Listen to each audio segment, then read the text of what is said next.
Oke, teman-teman, kita lanjut ya. Pasar persaingan monopolistik. Oke. Pasar persaingan sempurna dan pasar persaingan monopoli yang telah dibahas sebelumnya menggambarkan dua kondisi pasar yang ekstrim ya. Terus selanjutnya, pasar persaingan sempurna dicirikan oleh banyak perusahaan yang berpartisipasi di pasar. Tidak ada halangan yang serius untuk memasuki pasar dan komoditas yang homogen.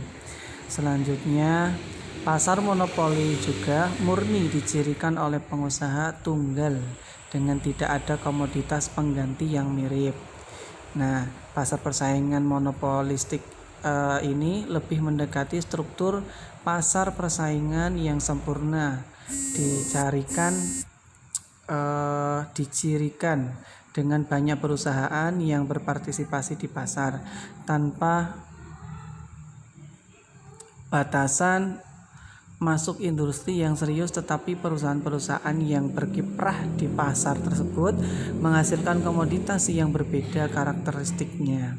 Contohnya rumah makan cepat saji ya, jadi fast food.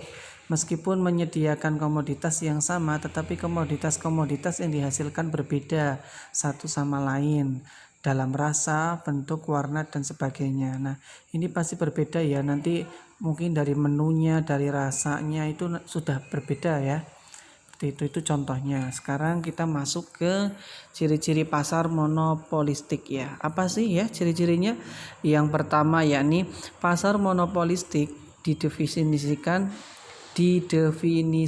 sebagai pasar dengan banyak produsen yang menghasilkan komoditas yang berbeda karakteristik ya. Itu differentiated product. Adapun ciri-ciri pasar monopolistik sebagai berikut. Yang pertama, terdapat cukup banyak pengusaha ya, jadi banyak usahanya ya. Maksudnya pengusahanya itu banyak. Pengusaha itu berarti orangnya. Perusahaan dalam pasar persaingan monopolistik mempunyai ukuran yang relatif sama besarnya. Yang kedua, komoditas berbeda karakteristik. Nah, cara ini merupakan sifat yang penting di dalam membedakan antara pasar persaingan monopolistik dan pasar persaingan sempurna. Kita lanjut yang nomor 3, yakni perusahaan memiliki sedikit kekuasaan mempengaruhi harga. Kekuasaan mempengaruhi harga oleh perusahaan monopolistik diperoleh dari sifat komoditas yang dihasilkan yang berbeda karakteristiknya. Nah, rendahnya hambatan memasuki industri, yakni perusahaan yang akan masuk dan menjalankan usaha di pasar persaingan monopolistik tidak akan banyak mengalami hambatan seperti halnya dalam pasar oligopoli dan monopoli, walaupun tidak semudah seperti dalam pasar persaingan sempurna. Nah ya, terus selanjutnya isokos. Apa itu sih isokos? Isokos ini adalah kurva yang menunjukkan berbagai kombinasi pembelian dua input. Nah, dua input variabel, misal tenaga kerja, itu kita simbolkan dengan huruf L, dan modal kita simbolkan dengan huruf K dengan menggunakan jumlah anggaran yang sama, atau kita simbolkan dengan huruf I. Nah, ini rumusnya ya, rumus garis anggaran itu sama dengan PK titik K plus PL titik L sama dengan itu I ya. Berarti ini tadi itu mencari anggaran yang sama ya, I. Oke. Terus selanjutnya, persaingan promosi penjualan sangat aktif. Dalam pasar persaingan monopolistik, harga bukanlah penentu utama besarnya pangsa pasar, market share, suatu perusahaan. Adanya diferensiasi komoditas memungkinkan suatu perusahaan menjadi komoditasnya dengan harga yang relatif tinggi, tetapi masih dapat menarik banyak langganan. Sebaliknya, suatu perusahaan lain mungkin harganya relatif rendah tetapi tidak banyak langganannya. Jelas ya. Ada juga ini yang harganya rendah tapi tidak banyak pelanggannya, mungkin dari segi rasa, kualitas itu berbeda ya. Oke, selanjutnya pemaksimuman keuntungan dalam pasar persaingan monopolistik. Nah, pemaksuman ini keuntungan jangka pendek ya. Keseimbangan yang dicapai suatu perusahaan dalam pasar persaingan monopolistik adalah sama dengan keadaan keseimbangan dalam pasar monopoli. Bedanya apa sih? Bedanya yakni dalam pasar persaingan monopoli yang dihadapi adalah permintaan dari seluruh pasar. Jadi kalau di monopoli itu yang dihadapi permintaan dari seluruh pasar. Sedangkan dalam pasar persaingan monopolistik, permintaan yang dihadapi perusahaan adalah sebagai dari keseluruhan permintaan pasar. Nah, udah tahu ya perbedaannya pasar persaingan monopoli sama pasar persaingan monopolistik. Oke. Ini di sini ada kita gambarkan ya, seperti itu ada diagram. Ya. Bisa dilihat gambarnya seperti itu. Mohon maaf saya untuk gambar ini saya masih kurang memahami nggih. Oke, kita lanjut untuk ini di sini juga ada pemaksimuman keuntungan jangka panjang. Nah, di sini juga ada gambar lagi ini, ada diagram. Mohon maaf saya masih belum paham. Oke, nanti kita bisa minta bantuan penjelasan oleh Bu Asih. Ya, kita lanjut langsung kita ke bagian C, yaitu efisiensi penggunaan faktor-faktor produksi. Nah, penilaian efisiensi perusahaan dalam pasar persaingan monopolistik dalam alokasi faktor-faktor produksi dapat dilakukan dengan membandingkan efisiensi perusahaan dengan perusahaan dalam pasar persaingan sempurna.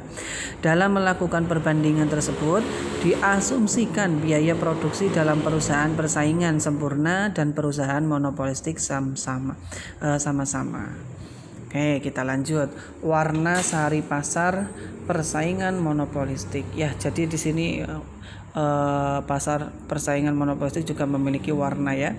Efisiensi dan diferensial produksi. Setiap perusahaan dalam pasar persaingan monopolistik akan berusaha untuk memproduksi komoditas yang mempunyai sifat yang khusus dan yang mampu dengan jelas dibedakan dari produksi perusahaan lainnya.